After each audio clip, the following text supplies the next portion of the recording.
আচ্ছা, আমাদের সবার ভেতরেই কিন্তু এমন কিছু সিগন্যাল কাজ করে যা আজকের এই পৃথিবীর জন্য তৈরি হয়নি। এগুলো এগুলো আসলে এক বহু পুরনো দিনের প্রতিধ্বনি, আমাদের বিবর্তনের লম্বা রাস্তায় ফেলে আসা কিছু ছায়া। তো চলুন এই বিশ্লেষণে আমরা আমাদের মস্তিষ্কের সেই সবচেয়ে পুরনো, সেই আদিম অপারেটিং সিস্টেমটার একেবারে গভীরে ডুব দিই। আর এই এটাই কিন্তু আমাদের আজকের আলোচনার একেবারে কেন্দ্রবিন্দু। একবার ভাবুন তো, যদি উদ্বেগ বা অ্যাংজাইটি কোনো মানসিক দুর্বলতা না হয়, যদি এটা আসলে একটা পুরনো সফটওয়্যার হয়, এমন একটা সার্ভাইভাল কোড যা হয়তো একসময় আমাদের পূর্বপুরুষদের জীবন বাঁচিয়েছিল, কিন্তু আজকের এই নতুন পৃথিবীতে এসে সেটাই একটা সিস্টেম বগের মতো কাজ করছে। তো আমাদের প্রথম পর্ব, আদিম উৎস, যন্ত্রের ভেতর ভূত। দেখুন, আমাদের আজকের মনের এই যে এত জটিলতা, এটা বুঝতে হলে আমাদের কিন্তু একদম শুরুতে ফিরে যেতে হবে। মানে এমন একটা সময় যাত্রা শুরু করতে হবে যখন মানুষ আজকের মতো ছিল না। আমাদের যেতে হবে সেই আদিম পরিবেশে, যে পরিবেশটা আমাদের মস্তিষ্ককে অনেকটা ভাস্কর্যের মতো করে খোদাই করে আজকের এই রূপটা দিয়েছে। সেই সময় আমাদের পূর্বপুরুষদের পৃথিবীতে আসলে বড় হুমকি ছিল দুটো। এক, অবশ্যই কোনো হিংস্র শিকারী, যার মানে হলো সঙ্গে সঙ্গে মৃত্যু। আর দ্বিতীয়টা, ওটা ছিল আরও সূক্ষ্ম কিন্তু সমান ভয়ঙ্কর, আর সেটা হলো নিজের দল বা গোত্র থেকে বিচ্ছিন্ন হয়ে যাওয়া। আসলে আমাদের পূর্বপুরুষদের জন্য অন্যদের চোখে খারাপ হওয়া বা দল থেকে বিতাড়িত হওয়াটা কিন্তু শুধু লজ্জার ব্যাপার ছিল না, এটা ছিল রীতিমতো একটা মৃত্যুদণ্ড। ভাবুন একবার, সামাজিক জীব হিসেবে আমাদের জন্য একা হয়ে যাওয়া মানেই সব শেষ। একা হয়ে যাওয়া মানেই তো হয় অনাহারে, নয়তো অন্য কোনো শিকারী সহজ টার্গেট হয়ে নিশ্চিত মৃত্যু। তাই অন্যের বিচারকে ভয় পাওয়া এটা আসলে কোনো আধুনিক দুর্বলতা নয়, এটা আমাদের বিবর্তনের পথে ফেলে আসা একটা ভূতের মতো, যা আজও আমাদের স্নায়ুতন্ত্রের গভীরে গেঁথে আছে। আমাদের দ্বিতীয় পর্ব, স্নায়বিক প্রক্রিয়া, মস্তিষ্কের প্রাচীন সতর্ক সংকেত। বেশ, আমরা তো এতক্ষণ বিবর্তনের কেনটা বোঝার চেষ্টা করলাম, মানে কেন এই ভয়টা তৈরি হলো। এবার চলুন দেখি এটা ঠিক কিভাবে কাজ করে। আমাদের মস্তিষ্কের ভেতরে ঠিক কোন জায়গাটাতে এই প্রাচীন অ্যালার্ম সিস্টেমটা আজও অ্যাক্টিভ হয়ে আছে। আমাদের মস্তিষ্কের একদম গভীরে, মানে আমাদের সচেতনতারও অনেক নিচে, ছোট্ট একটা বাদামের মতো অংশ আছে। এর নাম হলো অ্যামিগডালা। এটাই আমাদের ভয় আর আবেগের সেই আদিম কেন্দ্র। দেখুন, এই অংশটা কিন্তু কোনো যুক্তি দিয়ে চলে না। এর একটাই কাজ, সম্ভাব্য বিপদ খুঁজে বের করা আর সঙ্গে সঙ্গে শরীরকে ফাইট অর ফ্লাইট রেসপন্সের জন্য তৈরি করে দেওয়া। আর সেই বিপদটা একটা সত্যিকারের বাঘের গর্জনও হতে পারে, আবার কোনো অচেনা মানুষের চোখের দিকে তাকানোও হতে পারে। অ্যামিগডালার কাছে দুটোই প্রায় সমান। আর ঠিক এভাবেই এই পুরনো অ্যালার্ম সিস্টেমটা আজকের পৃথিবীতে এসে একটা ফাঁদ তৈরি করে, একটা অ্যাংজাইটি লুপ। ধরুন কোনো একটা সামাজিক ঘটনা ঘটল, সঙ্গে সঙ্গে অ্যামিগডালা একটা বিপদের সিগন্যাল পাঠিয়ে দিল। আর তারপর আমাদের যুক্তিবাদী মনটা এমন সব কাল্পনিক বিপদ নিয়ে ভাবতে শুরু করে যেগুলোর কোনো শেষই নেই।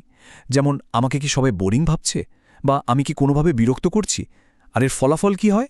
আমরা সেই পরিস্থিতিটা এড়িয়ে চলতে শুরু করি। আর মস্তিষ্ক তখন শেখে, ও আচ্ছা, এড়িয়ে চললেই তো অস্বস্তিটা কমে যায়। ব্যাস, এই চক্রটা আরও শক্তিশালী হয়ে যায়। এটা এমন একটা খেলা যেখানে শুধু চিন্তা দিয়ে জেতা প্রায় অসম্ভব। কিন্তু এখানে জীববিজ্ঞানের সবচেয়ে অসাধারণ, সবচেয়ে আশার দিকটা সামনে আসে। আর সেটা হলো নিউরোপ্লাস্টিসিটি। এর মানে কি? খুব সহজ ভাষায় বললে, আমাদের মস্তিষ্ক কিন্তু পাথরে খোদাই করা কোনো সার্কিট বোর্ড নয়। এটা পরিবর্তন হতে পারে। তার মানে আমাদের ভেতরের এই যে প্রাচীন কোডটা, এটা কিন্তু চিরস্থায়ী নয়। একে নতুন করে লেখার সুযোগ আমাদের নিজেদের হাতেই আছে। আমাদের তৃতীয় পর্ব, আধুনিক সংঘাত, নতুন পৃথিবীতে এক পুরনো প্রোগ্রাম।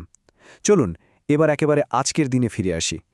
আজকের এই পৃথিবীতে, যেখানে আমাদের কয়েক লক্ষ বছরের পুরনো ব্রেইন সফটওয়্যার আর এই একবিংশ শতাব্দীর জীবনের মধ্যে একটা নীরব কিন্তু খুব তীব্র লড়াই চলছে। বিশ্ব স্বাস্থ্য সংস্থার এই ডেটাটা দেখুন। এটা কিন্তু কোনো বিচ্ছিন্ন ঘটনা বা কয়েকজনের সমস্যা নয়। এটা পরিষ্কার দেখাচ্ছে যে আমাদের ভেতরের এই যে লড়াইটা, এটা আসলে কোনো ব্যক্তিগত সমস্যা নয়। এটা আমাদের পুরো মানব প্রজাতির একটা সম্মিলিত অভিজ্ঞতা। বলতে পারেন, আমরা সবাই এই বিবর্তনের অদ্ভুত এক অমিলের শিকার। আর এই পুরনো অ্যালার্ম সিস্টেমটা আজকের দিনে কিসে কিসে ট্রিগার্ড হয় দেখুন। নতুন কারোর সাথে দেখা করা, সবার সামনে কথা বলা, এমনকি একটা ফোন কল রিসিভ করা বা রেস্তোরাঁয় খাবার অর্ডার দেওয়ার মতো সাধারণ কাজগুলো আমাদের মস্তিষ্কের সেই আদিম বিপদ সংকেতকে চালু করে দেয়। ভাবা যায়, শিকারী বাঘের জন্য তৈরি হওয়া ভয়টা এখন রূপান্তরিত হয়েছে পাবলিক স্পিকিংয়ের ভয়। আর মজার ব্যাপার হলো, আমাদের নিউরোলজির দিক থেকে দেখলে দুটোতে শরীরের প্রতিক্রিয়া কিন্তু প্রায় একই। আর এখানেই হলো আসল সমস্যাটা। আমাদের মস্তিষ্কটা তৈরি হয়েছিল বড়জোর 150 জনের একটা ছোট দলের জন্য, যেখানে প্রত্যেকটা সামাজিক লেনদেন ছিল জীবন মরণের প্রশ্ন। আর আজ আমরা বাস করছি 800 কোটি অচেনা মানুষের এক পৃথিবীতে। আর আমাদের সেই পুরনো সেফটি অ্যালার্মটা এই অচেনা মানুষের ভিড়ে প্রায় সারাক্ষণই ভুলভাল বেজে চলেছে। চতুর্থ এবং শেষ পর্ব, সামনের পথ, প্রাচীন কোডটি নতুন করে লেখা। তো এতক্ষণ ধরে আমরা সমস্যার মূল কারণটা বুঝলাম, এটা কিভাবে কাজ করে সেটাও দেখলাম। এখন প্রশ্ন হলো, তাহলে উপায় কি? ভালো খবর হলো, নিউরোসায়েন্স শুধু সমস্যাটাকেই তুলে ধরে না, সমাধানের পথও দেখিয়ে দেয়। আমরা চাইলেই সচেতনভাবে আমাদের এই পুরনো প্রোগ্রামিংটাকে ডিবাগ করতে পারি। এর জন্য একটা খুব কার্যকরী প্রমাণিত কৌশল আছে, যেটাকে বলা হয় ফিয়ার ল্যাডার বা ভয়ের সিঁড়ি। ব্যাপারটা খুব সহজ। এটা হলো নিয়ন্ত্রিতভাবে মস্তিষ্ককে প্রমাণ করে দেখানো যে পরিস্থিতিগুলোকে ও বিপজ্জনক ভাবছে সেগুলো আসলে নিরাপদ। যেমন আপনার লক্ষ্য যদি হয় 3 জন নতুন মানুষের সাথে কথা বলা, তাহলে প্রথম ধাপে হয়তো আপনি শুধু একজন ক্যাশিয়ারের সাথে চোখে চোখ রাখবেন। পরের ধাপে হয়তো কোনো অচেনা মানুষের পোশাকের প্রশংসা করবেন। এভাবে ছোট ছোট ধাপে এগোতে থাকলে আমরা ধীরে ধীরে আমাদের মস্তিষ্কের ভয়ের সার্কিটটাকে নতুন করে গড়ে তুলতে পারি। এটাই হলো নিউরোপ্লাস্টিসিটির বাস্তব প্রয়োগ। আর কিছু উপায় আছে যেগুলো অনেকটা ফিজিওলজিক্যাল শর্ট সার্কিটের মতো কাজ করে, মানে শরীরকে ব্যবহার করে সরাসরি মনকে শান্ত করা। যেমন ধরুন, সোজা হয়ে দাঁড়ানো, কাঁধটা একটু পেছনে নেয়া, এটা আমাদের সেই কুজো হয়ে থাকা ডিফেন্সিভ ভঙ্গিটাকে পাল্টে দেয়। বা ধরুন, ধীরে ধীরে লম্বা শ্বাস ছাড়া, এটা সঙ্গে সঙ্গে অ্যাড্রেনালিন রেসপন্সকে শান্ত করে। এমনকি 1 সেকেন্ডের জন্য কারো সাথে চোখে চোখ রাখা বা একটা হালকা হাসি দেওয়াও কিন্তু আমাদের ব্রেনকে বোঝাতে সাহায্য করে যে সব ঠিক আছে। এই ছোট ছোট কাজগুলো আমাদের যুক্তিবাদী মনকে বাইপাস করে সরাসরি আমাদের আদিম মস্তিষ্ককে নিরাপত্তার সংকেত পাঠায়, আর অ্যাংজাইটি চক্রটাকে শুরুতেই ভেঙে দেয়। শেষ পর্যন্ত আমাদের একটা কথাই মনে রাখতে হবে, আমাদের ভেতরে যে পুরনো ভয়গুলো প্রতিধ্বনিত হয় সেগুলো আমাদের বিবর্তনের ইতিহাস হতে পারে, কিন্তু সেগুলো আমাদের ভবিষ্যৎ নির্ধারণ করে দেবে এমন কোনো কথা নেই।